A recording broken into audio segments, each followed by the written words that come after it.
Hey, what's up boys, it's RC here, and today I want to discuss the newest addition to DVD, the Nemesis, or rather the Nemesis, or just Doomfist, I don't know. And particularly I wanted to discuss his in-game potential, his add-ons, perks, and where I would say he lands in a proper tier list. So let's discuss his power. I see Nemesis to be like a Myers/Plague, where you have to get out of tier 1 as soon as possible into tier 2, and if you can throughout the game, try to reach tier 3. The difference, however, between these tiers is that at tier 1 you have a much shorter range on your Tentacle, and you can't break pallets or doors, which is why tier 2 is essential.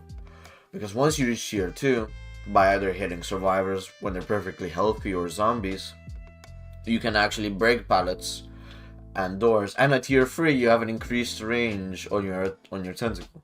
When you really think about it, his tier 3 is just longer range and a cooler fist. I consider him like Plague also because of his ability to infect survivors. He obtains most of his power from a first time infected survivor, but can still obtain more by hitting them with the Tentacle. If he can, that is. When Gen is 99, true.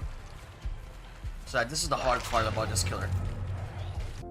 Or hit zombies with it, resulting them to die and respawn after 12 seconds. Hitting survivors with the Tentacle can be so hard because of the thin hitbox of it. And I'm not joking, it is super easy as a survivor to just swerve around Nemesis when he has his Tentacle out. It is very easy for him to miss because the Tentacle in itself, it has like a lingering hitbox. It's not like Pyramid Heads, where it's like one wide sort of like line that just pops out the ground and it goes forward. The Tentacle itself is like Huntress's Hatchet or Plague's Puke. It goes forward and it has that forward hitbox, and it hits the ground. It makes like the tip of the tentacle makes a noise that hits the ground, which means that really it is kind of like Plague's Puke, and the tip of the tentacle is where survivor would get hit. It's not like the tentacle itself is a hitbox, which makes it even harder to hit survivors with. Last but not least, we have the zombies to worry about, and the zombies, they can be quite something. Depending on their mood, they can actually decide to be helpful around certain tiles, or they just decide to do a little bit of trolling and not help the Nemesis at all. Oh? Someone just got infected because of the zombie. Let's try and help our zombie out. Yeah, let's go, dude. Whether it is with hits or info. One of the things that makes zombies so bad from the killer's side is the fact that they lose a survivor within an area so easily, and they go back to whatever they were doing. And, you know, outdoor maps can be good if the zombies give info, and by that I mean the general direction they are looking whilst having their hands in front of them means they are chasing someone, so it's worth checking out. Indoor maps are even better, as they come out of nowhere and start bothering the survivors as they are on gens.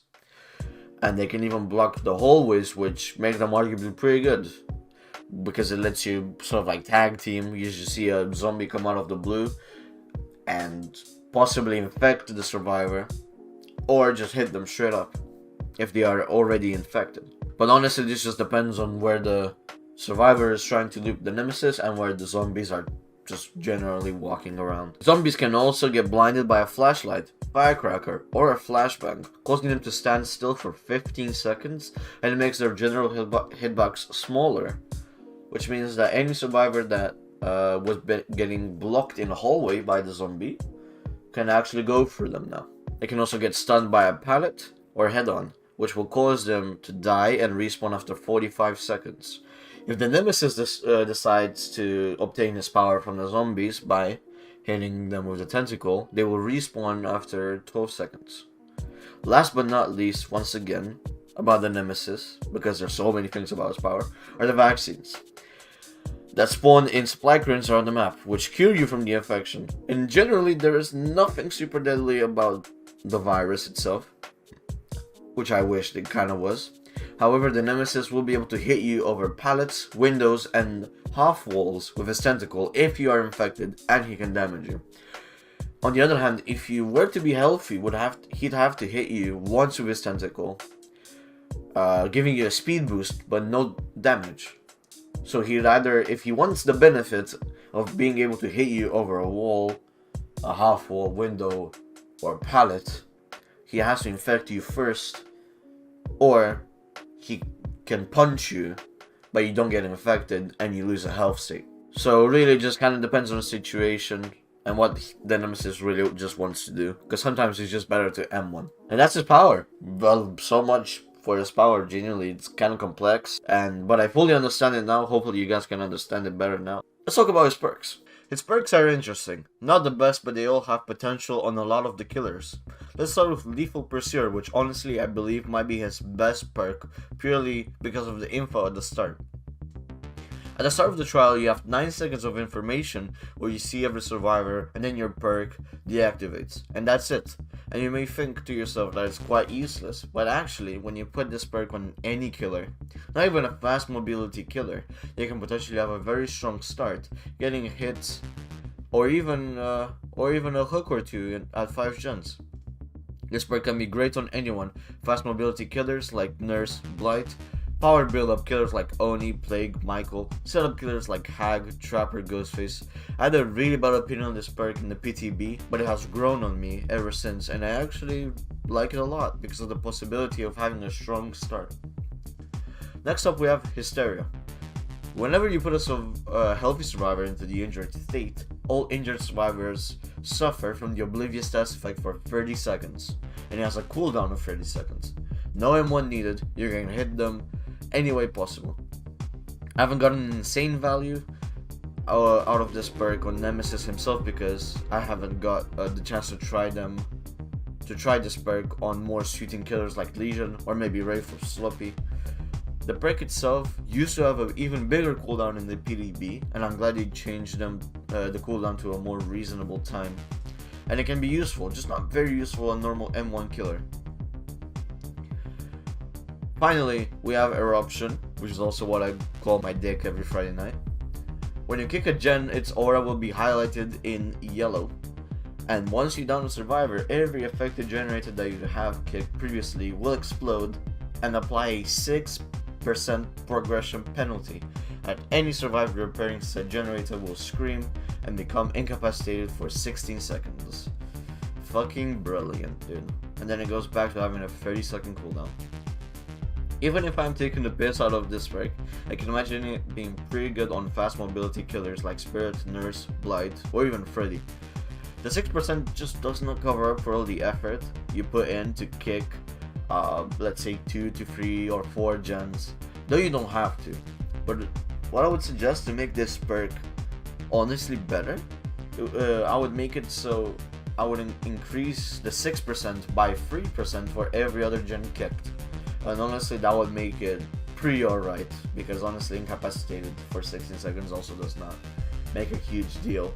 By the time you get to that gen, they are already, they're already gone, incapacity is not going to do anything. But it would be a pretty good buff to a perk this situational. His add-ons go from slightly making his power better to being pretty good, with some neat but situational ultra rare and very rare add-ons. His add-ons range from extending the zombie's detection range and angle to making them faster, increasing the power gain from hitting a survivor or zombie with your tentacle, or a reading when a survivor uses a vaccine. And then you have some more gimmicky add-ons like getting the undetectable status effect for 15 seconds when a zombie is destroyed whichever way possible, whether you punch them or the survivor kills them. An increase in time for survivors to open a supply crate. Hindered status effect after becoming infected, becoming oblivious for 60 seconds after being infected. More aura rating of 12 seconds when a survivor opens a supply crate. Reducing the zombie's respawn time and movement speed, removing one supply crate from the trial, and finally the ultra rares. Tremendously increases the zombie movement for 30 seconds when a gen is completed. And last one, after a survivor uses a vaccine, they suffer from the exposed status effect for 12 seconds. Generally, the best add-on combination would be Tyrant Gore and Marvin's Blood, as you gain a lot more power from hitting survivors, zombies, and the zombies themselves have a reduced respawn time, so that's nice. The quicker you get your power and you get into tier 2 and 3, the better you will do. I have tried Jill Sandwich and the umbrella add-on. However, it just does not work. It's so situational where 12 seconds is absolutely nothing. By the time you get to that survivor, those 12 seconds have already ran out. So yeah, don't even. You could make it work, but don't bother really. It's super situational. With all this information in mind, there are 2 final questions remaining in this video. Why would I put him in a tier list, and is he really worth buying? Well, here's my tier list.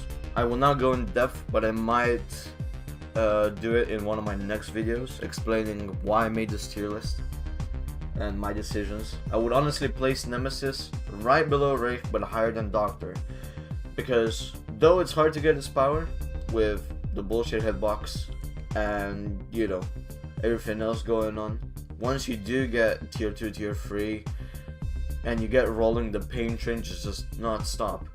And also the zombies can either be a hit or a miss. So I'm basing him generally off of his power. This is not a tier list based on best build or add-ons. In conclusion, he's a very fun killer. He's middle of the pack. Zombies can sometimes be bullshit, but they can also do nothing. And like I said, I haven't had this much fun with a new killer ever since Blight got released. So do I recommend him? Abso-fucking-lutely. Get him. And I will be playing him a lot on stream, trying to learn him better, and generally have a lot of fun with. Anyways boys, that's it from me. Thank you for your time, and if you are new, be sure to follow me on Twitch where I stream almost every day. Enjoy my degenerate of a Discord server. The links are down below. Much love to you all, and I will see you all in the next one. Peace out.